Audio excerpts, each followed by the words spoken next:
Bonjour mesdames et messieurs. Info aujourd'hui le vrai algérien quotidien 7 jours sur 7 jours, 24 heures sur 24 heures. Voir les titres. Merci. Les uns comme les autres, nous sommes tous blessés. Et il n'y a pas l'un d'entre nous. Saïd Changria et de Guermi Bounouira, dossier secret du Gaï de Salah.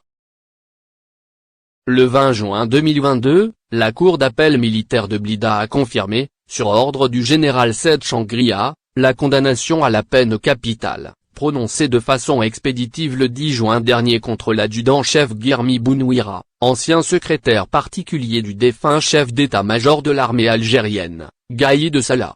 La cour d'appel du tribunal militaire de Blida a confirmé, 20 juin, le verdict, prononcé en première instance, il y a 4 mois, contre la boîte noire de l'ancien chef de l'armée algérienne, Gaï de Salah, mort en décembre 2019, dans des circonstances jamais élucidées.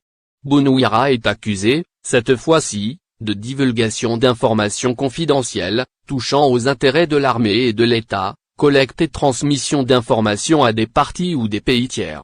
Le 10 juin dernier, et alors que la première vidéo des révélations sur les pratiques mafieuses des généraux algériens avait été diffusée quelques heures plus tôt depuis Londres, par l'opposant algérien en exil, l'ancien diplomate Mohamed Larbi Zitou, Guermi Bounouira a été immédiatement présenté devant les juges du tribunal militaire de Blida qui l'ont condamné, en moins d'une demi-journée, à la peine capitale.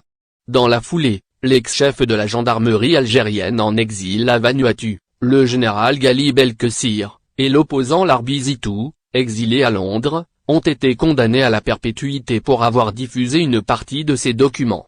La célérité avec laquelle ce verdict est tombé, quelques heures seulement après la diffusion d'une première vidéo de Guermi Bounouira enregistrée depuis sa cellule de la prison de Blida, éclaire sur la violente colère du chef d'état-major de l'armée algérienne, Saïd Changria, qui a choisi une méthode radicale pour faire taire l'auteur des révélations à charge contre lui.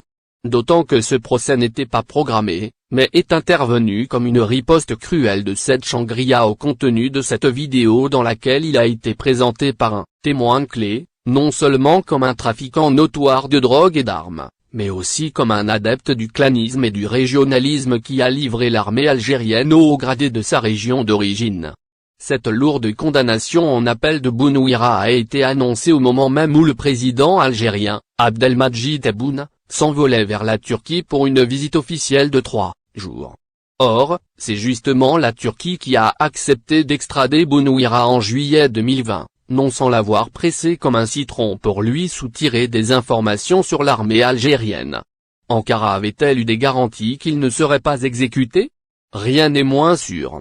Officiellement, l'Algérie a décrété un moratoire sur l'application de la peine capitale en août 1993, juste après avoir passé par les armes cette personne impliquée dans l'attentat de l'aéroport d'Alger qui a fait 9 morts en 1992. Mais ce moratoire n'a jamais empêché le régime militaire algérien d'éliminer physiquement, d'une façon ou d'une autre,